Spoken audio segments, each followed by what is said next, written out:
Hello, my name is Raleigh with nickname Alita, the Battle Angel.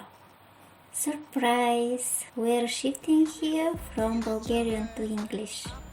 I hate this because it's hard for me, but people around me keep on urging me to try to make this effort no matter what because of my future audience.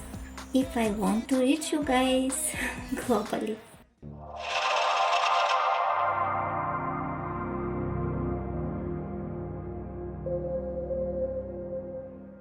Thank you, but you know, wow, magnificently powerful.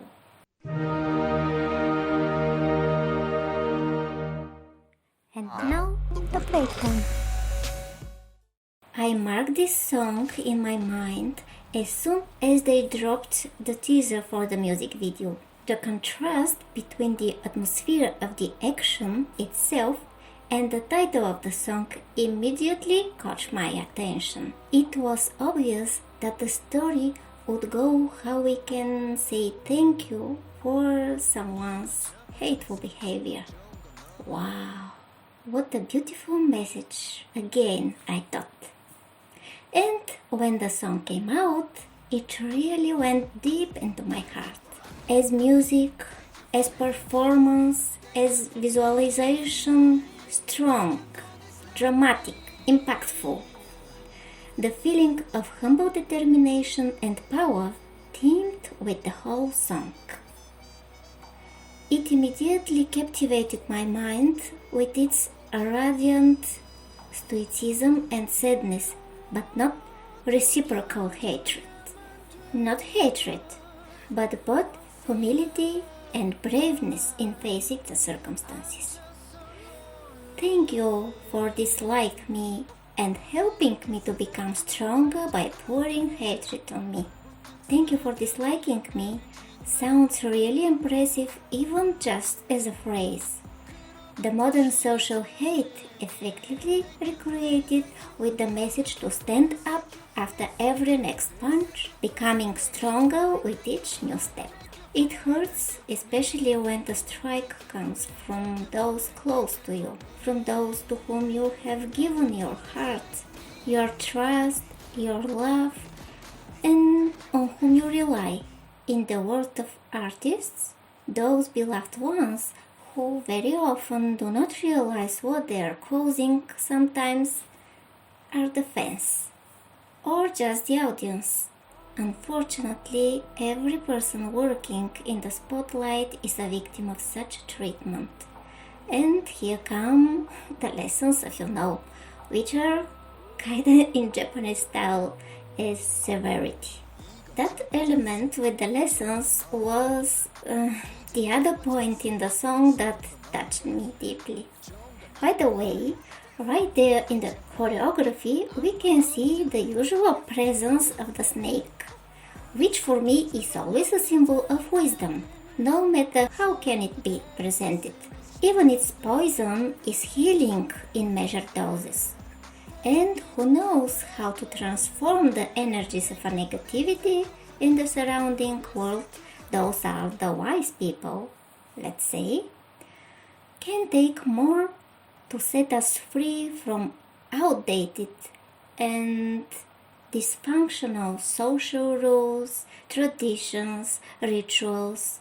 I don't know why, but the main song Criminal reminds me of who has been convicted and crucified as a criminal in world history. And thank you brings, in my opinion, exactly one of his world-changing beatitudes and messages. Let me quote. You have heard that it was said, love your neighbor and hate your enemy. But I tell you, love your enemies, bless those who curse you, do good to those who hate you, and pray for those who insult and persecute you, that you may be children of your Father in heaven. Well, if in the third millennium we decide we can't force ourselves to love an enemy, Even though many movies, like my favorite on this topic, Ender's Game or Valerian and the City of a Thousand Planets, already teach us how. Then we can just see ourselves in the other fellow ones because we are all children of heaven, even the most intolerable ones. So it's important not to blame each other for this or that, but to help each other by learning to address what's wrong in a more acceptable way or without unnecessary drama. Nowadays, it's more than clear that there is no way to cure the coldness in human relationships if not with warmth. As Gandhi says, if we follow the Old Testament principle of an eye for an eye, there will left no sighted person on earth. On the other hand, if we manage to cross the path of our own acute reaction in some situations, we'll have made our small personal contribution to the spiritualization of our world in general.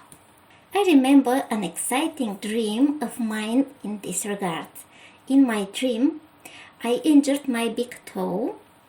The big toe is a symbol of the will to make things happen, with something like the rust of iron and a bite from a poisonous spider at the same time.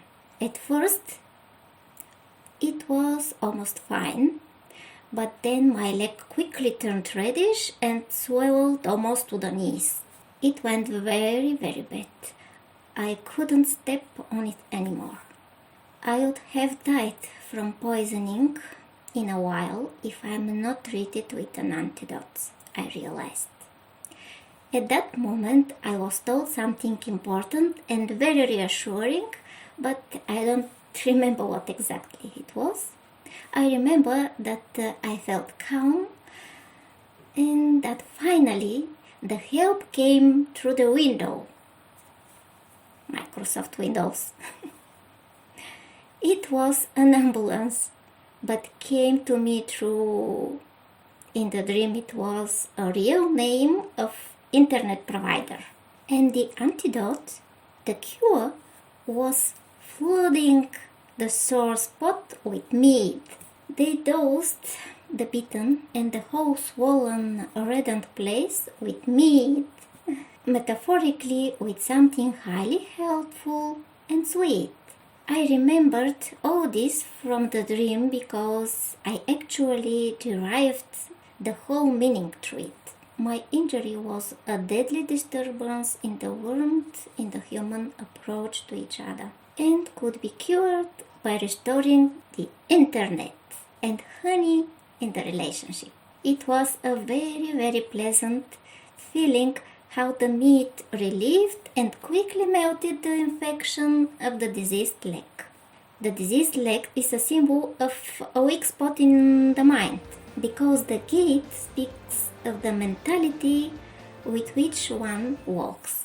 And I assume the dream was a reflection of a real event happened at the time with unjust public accusation of disrespect and not obedience to the hierarchy. And it was misunderstanding. The man didn't even guess what he did to me emotionally.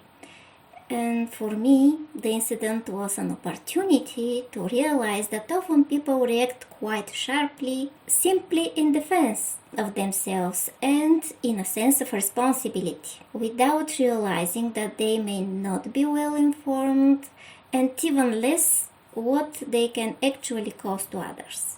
But with calmness and serenity, it's much easier to find a key to the solution of a certain situation. However, it's much worse than painful when someone closest to you under the influence of someone else's whisper turns their back to you. Interestingly, long before the dream, I had two very real cases of injury to my foot. The first was in my very early age, in the nursery. A boy had bitten my foot in a way that kind of flesh was torn, and it was really terrifying experience for me, to the point that I grew up shy and uncertain in communications. I have no memory of how it happened actually, but now I know that such events evoke memories of emotional injuries in past lives that are destined to be worked on in this one. I had some meaningful nightmares at the time, so it's repeating. Something in my life is repeating in this connection. Years later, I re-experienced this childhood trauma by stubbing on the remains of a broken bottle. I was wearing flip-flops with soft soles and we were doing cleaning at the backyard.